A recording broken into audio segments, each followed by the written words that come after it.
First time ko nga pala magluto ng medium well na steak at for me, yung resulta, not bad na for a beginner like me. Nakatikim kasi ako ng medium well na steak sa may Tepanya at sobrang nagustuhan ko. Kaya medium well ang target nating ma-achieve para dito. Sa mga nag-crave ng steak pero gusto makatipid, eto panoorin nyo to. So 12 hours kong nilagay sa chiller ang ating karne. Itotow lang natin siya ng mga 30 minutes para mas maluto na maigi. Pat-dry natin ng paper towel both sides para matanggal yung moist.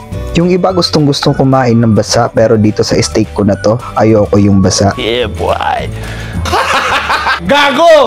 I-season natin yung steak ng tobats na na-score ko dun sa may eskinita at pinong itim na papel ng mga Bisaya. Season it generously both sides. 30 to 35% kasi ng seasoning ay natatanggal kapag nasa process na tayo ng searing. Unsalted butter na itatago natin sa Branda Magnolia, thyme at rosemary leaves as aromatics at syempre sibak rin tayo ng wangba. Sinet ko sa 1800 Fahrenheit yung induction cooker. Pag uminit na yung mantika ay ilalagay na nga natin yung karne. Always away from you lagi ang paglalagay ng steak para di ka matalsikan ng mantika mga mare at pare. Sear natin each side ng mga 1.5 to 2 minutes. Nakadepende yon sa pagkakaluto na gusto mo. Yung technique ko dito ay pine-press down ko yung steak para makakreate ng good sear. Pwede rin namang hindi pero eto yung trip ko. Yung reason ko kasi kaya pine-press down ko yung steak ay para maging pantay-pantay yung pagkakaluto. USDA Angus Prime Chuck Eye Steak nga pala ang gamit natin. Imported na steak na may timbang na 970 grams sa halagang 1,000 lang. Kaya sobrang panalo. At dahil nakuha ko na nga yung gusto kong sear ay magba-butter base na tayo. Sa pagba-butter base ay kailangan nasa medium heat lang para hindi ma-overcook at ma-achieve mo ang luto na gusto mo.